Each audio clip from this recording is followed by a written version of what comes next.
He threw a full iced mocha at me because there wasn't a straw. It hit my chest, splashed up into my face, ice sliding down inside my hoodie like I was standing under a leaking ceiling.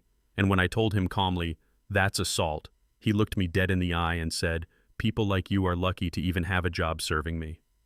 Yeah, that happened. I've replayed that moment more times than I care to admit. Not because of the coffee, not because of the mess, but because of the way he said people like you. You know what I mean?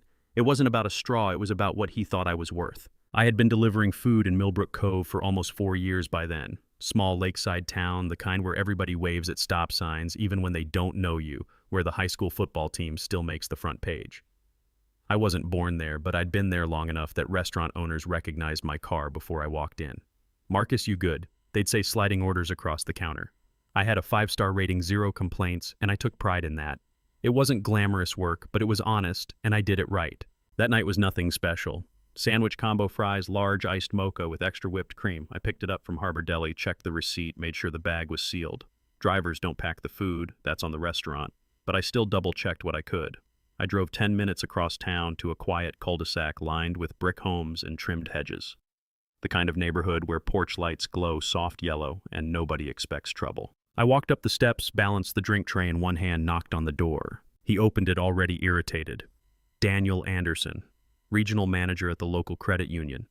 I'd delivered to him once before. He didn't tip much, but I remembered his face. "Where's my straw?" he snapped before I even finished saying hello. I blinked. "Sir, they usually put utensils in the bag. If it's missing, I can message the restaurant for you." He peeled the lid back, looked inside like he was inspecting a crime scene. No straw. He shook the cup once, hard enough for the ice to crack against the plastic. "You had one job," he said. "I don't pack the orders," I replied. Steady, respectful. I just deliver them. Something shifted in his eyes right then. It was subtle, but I've seen it before. That moment when a person decides you're not worth reasoning with, when they stop seeing you as an equal. Without another word, he drew his arm back and flung the drink straight at me. Not a slip, not an accident, a throw. The cold hit first, then the sting. Coffee soaked through my hoodie, caramel sliding down my sleeve, ice scattering across the porch boards. I just stood there. For a split second, my body wanted to react, to defend itself, to do something.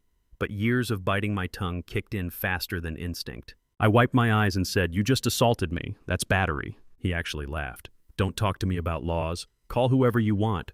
People like you are lucky to even have a job serving me." Serving me. That word landed heavier than the drink. Because in his mind, this wasn't a transaction between two adults. It was a hierarchy. He believed he was above the law when dealing with someone he saw as beneath him. And here's the thing. In a small town, that belief doesn't come from nowhere. It gets reinforced. When waitresses laugh off your temper, when clerks stay quiet after you slam paperwork on the counter, when HR buries complaints because you bring in revenue, you start to think you're untouchable. I could have left. A lot of people would have. But I was tired of leaving. Tired of swallowing disrespect because I needed the paycheck. Tired of pretending moments like that were isolated. So I told him I was calling the police. "Go ahead," he said, stepping back inside like he was bored. "Let's see how that works out for you." My dash cam was still running. His porch camera was mounted above the door. Technology doesn't care about social status. It just records. When the officers arrived, I kept my voice calm. I showed them the footage. They watched the throw frame by frame on the hood of their cruiser. One of them glanced at me, then back at the screen. "Sir," the younger officer said to Daniel, "turn around." Handcuffs clicked. Neighbors peeked through blinds. The quiet of the cul-de-sac shattered. He was charged with misdemeanor battery. That alone would have embarrassed most people into reflection. But Daniel didn't reflect. He doubled down. Claimed it slipped, claimed I was aggressive, claimed stress. So I hired a lawyer. Not because I wanted revenge, but because I wanted accountability. There's a difference. During the deposition, he sat in a gray suit in a sterile conference room trying to shrink the story down to a misunderstanding. My attorney played the clip, the throw, the words. "Did you say people like you are lucky to even have a job serving me?" she asked. Silence. "Mr. Anderson, under oath." "Yes." "And what did you mean by people like you?" That question hung in the air like smoke. Discovery pulled back layers I didn't even know were there. Former restaurant staff came forward about his temper. A city clerk mentioned he once told her his taxes paid her salary. Bank employees described intimidation, belittling comments, transfers after complaints. Patterns. Always patterns. The credit union's board realized what was coming. Public trial media attention, a documented history of hostility. They terminated him with cause. Pension gone, title gone, reputation cracked. The civil case never made it to a jury. It's settled. I won't talk numbers, but it was life-changing. Not lottery money, not flashy, but enough to shift the trajectory of my life. Here's the twist people didn't expect. I didn't become a spokesperson. I didn't tour talk shows. I didn't turn my trauma into a brand.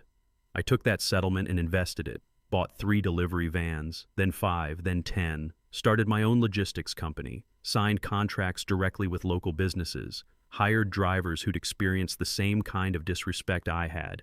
Paid them better than the apps ever did. A few years later, my trucks were everywhere in Millbrook Cove, rolling past the same municipal buildings where Daniel once strutted through the lobby, delivering packages to the same neighborhoods where I used to wait for tips. Success is quiet sometimes. It doesn't scream. It just shows up consistently. Some folks still say his life was ruined over coffee. It was just a drink, they argue. But it wasn't. It was the belief behind the throw. The assumption that dignity is optional when you think you're superior. I don't hate Daniel. That surprises people.